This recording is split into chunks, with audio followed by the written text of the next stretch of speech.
My name is Thomas Vale, or at least it was. I'm a photographer. I had it all. A wife, Allison, friends, a career. And in one moment, it was all taken away. All because of a single photograph. I have it. They want it. And they will do anything to get the negative. Nice boy. Comfort and try. But only the healthy ones here will die. Is the price of youth and beauty, you know, something people will sell out for, give up their soul for? I mean, again, it's the question of the series ultimately is what makes you who you are? Is it everything that you associate yourself with and you have your stuff? Or is it what you fundamentally are when you don't have any of that? Which is why Tom didn't have any of that, so we could explore whether it was worth him not getting his stuff back. Forever Young is way out of like whatever we were doing on the show. I mean, I look back on it now. I mean, I like it. I think it's fun.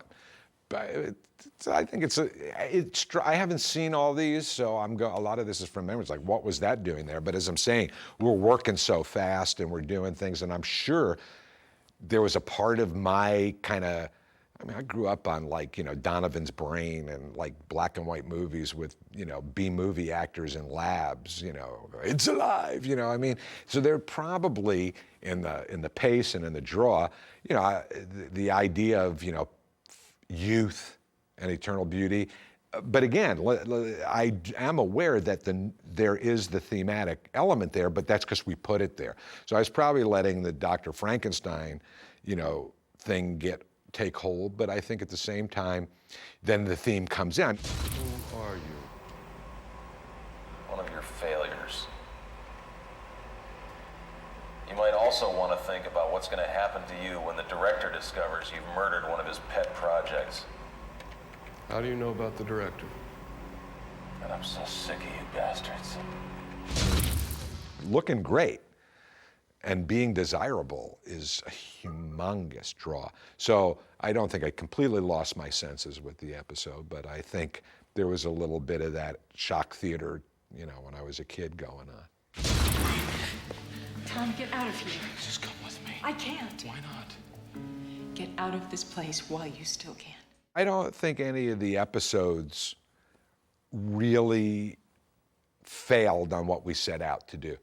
I only thought that some of them, look, you're doing them all close together. They're not all going to be winners from the point of view of what I thought of or what I thought would work in a script or what I thought, you know, there are just some that really worked great and some that just were exactly what they were supposed to have been. If they didn't work great, that's just because they maybe weren't as cool to me. I mean, when I get to watch them, at that point, I'm on the other side of the line like every fan or every viewer or everything that.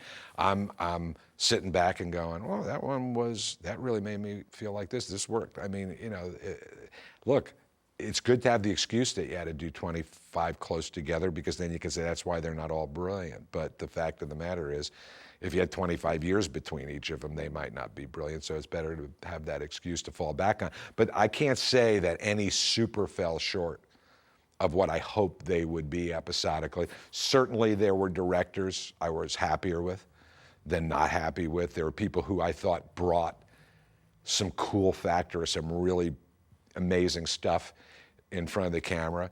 But nonetheless, it's television, and ultimately, you as executive producer, showrunner, have you have more control than the director. I mean, they're shooting the film, but Peter was so strong on the set too, and he was maybe not on the set every day, but he was up there.